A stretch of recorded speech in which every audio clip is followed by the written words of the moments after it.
It all started so innocently. The first time I saw him, I was there for my daughter's happiness. The groom was a young, handsome, and kind man. He seemed to love my daughter, and I trusted him. But over time, being in the same room with him, talking to him, even just looking at him, began to affect me in some way. At first, I didn't want to accept it. I asked myself if I was crazy, but my heart and mind were in constant conflict. One evening, when my daughter was on a business trip, it all started so innocently. The first time I saw him, I was there for my daughter's happiness. The groom was a young, handsome, and kind man.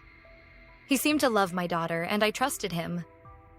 But over time, being in the same room with him, talking to him, even just looking at him, began to affect me in some way. At first, I didn't want to accept it.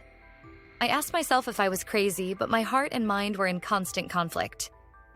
One evening, when my daughter was on a business trip, but at the same time, I hated myself. How could I betray my daughter's trust like that? I asked myself this many times, but each time I succumbed to the intense feeling of being with her. While this relationship was invigorating, it was also gnawing at me. Each time we met, there was a greater risk for the next. Looking into my daughter's eyes, I cursed myself for betraying her, but I still couldn't give her up. It was as if I had entered a vicious circle. Finally, I realized that this forbidden love would destroy us. But after that moment, there was no going back. Everything was more complicated, more painful. And I, the woman who had to carry this burden, was lost in my own darkness. After that night, everything became even more complicated. Every time I saw him, it was a battle between my body and my mind. The desire to touch her, to relive that moment, gnawed at me.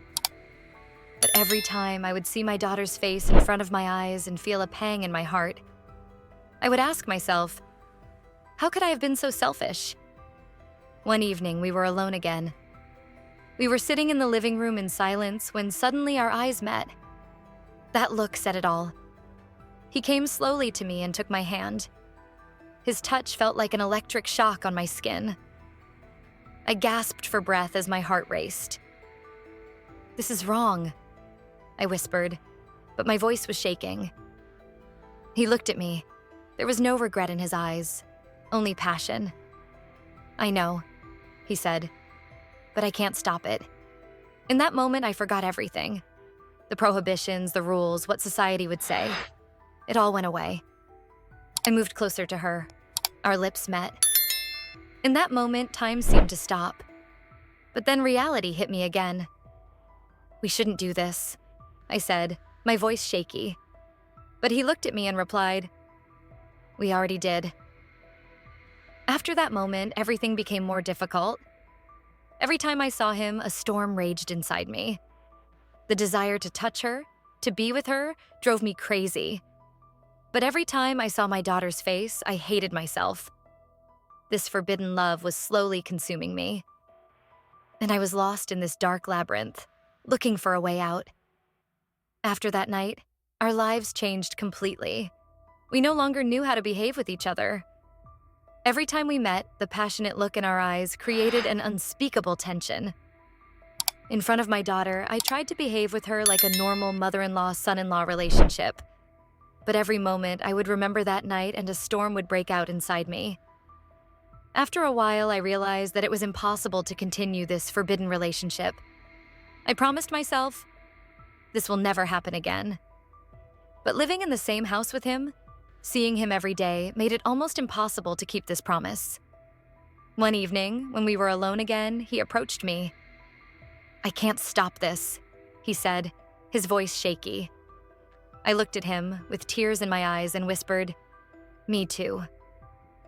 This time, we didn't resist any longer. In that moment, we forgot everything. The prohibitions, the rules, what society would say. It all faded away. But then reality hit us again. The time was approaching for my daughter to return home. We quickly packed up, tried to get everything back to normal.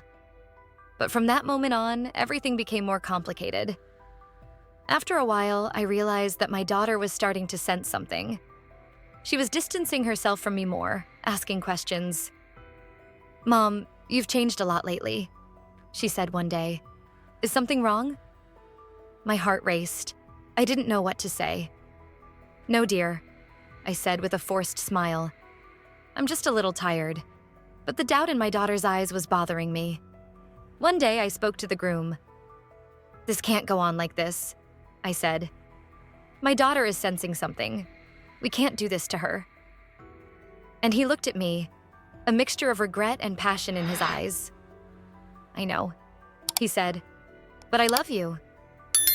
Those words touched me deeply, but at the same time they frightened me, because this forbidden love could destroy not only us, but also my daughter. I had to make a decision. It was either her or my daughter. But both options seemed to tear me apart. Finally, I decided to talk to my daughter, to tell her everything. But that day when she came home and I saw the look on her face, the words stuck in my throat. Mom, she said, her eyes full of tears. I know something happened. Please tell me the truth. At that moment, my heart broke. No, dear, I said, my voice shaky. Everything is fine. But the doubt in my daughter's eyes wouldn't go away. That night, I couldn't sleep in my bed, cursing myself, racked with regret and guilt. The next day, I spoke to the groom again. It's over, I said, tears in my eyes. We can't go on like this anymore. I can't lose my daughter. And he looked at me. There was sadness in his eyes. I understand, he said. But I love you. Don't ever forget that. Subscribe to my channel and like my video to support me. After that moment, everything became more difficult. Every time I saw her, a storm raged inside me. But now I had made a choice. I had chosen my daughter. But this choice was slowly consuming me, and I was lost in this labyrinth of forbidden love, looking for a way out. Days, weeks passed, but the storm inside me did not subside. I knew my decision was right, but every night when I closed my eyes, those moments, those forbidden touches echoed in the depths of my mind. I tried my best to forget him. I spent more time with my daughter. I immersed myself in her life, my work, my friends. But nothing could fill the emptiness inside me. The groom, on the other hand, no longer approached me the way he used to. He was distant, cold, and controlled. When our eyes met, instead of the passion that used to burn inside us, there was a huge emptiness. I wanted this, didn't I? I wanted to forget him, to move on with my life, but now everything seemed harder. One evening, while my daughter was in the kitchen preparing dinner, she came up to me and suddenly asked, Mom, are you really happy? Her question froze me. Why did she ask that?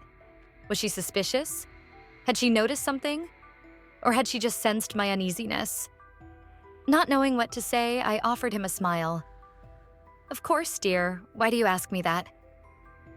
He squinted his eyes at me as if he was trying to read me. I don't know, you've been different lately. Tired, distracted. It's like your mind is somewhere else. My heart was pounding, but I kept my face hard. I'm just a little stressed. Something's going on at work, I said, and he kept his suspicious look but didn't press further. That night, I lay on my bed and stared at the ceiling and asked myself, am I really happy? Had my decision liberated me, or had it trapped me in a cage that was slowly consuming me from the inside? After going on like this for a while, I realized that I couldn't avoid seeing him again. One day, on some pretext, I took the opportunity to talk to my daughter's husband. I caught a quiet moment and asked him in a whisper, Are you happy? She looked at me for a long time. There was sadness in her eyes. He didn't speak for a while, just took a deep breath. I should be, he finally said, but I'm not. That's when I realized that everything between us was still there, still alive. I turned away, averted my eyes, but what difference would running away have made? To support me, please subscribe to my channel and like my video. I knew that the ashes of this love were still waiting to catch fire, but igniting it again could burn it all to the ground. Now I was at a fork in the road. But could I really choose the right one?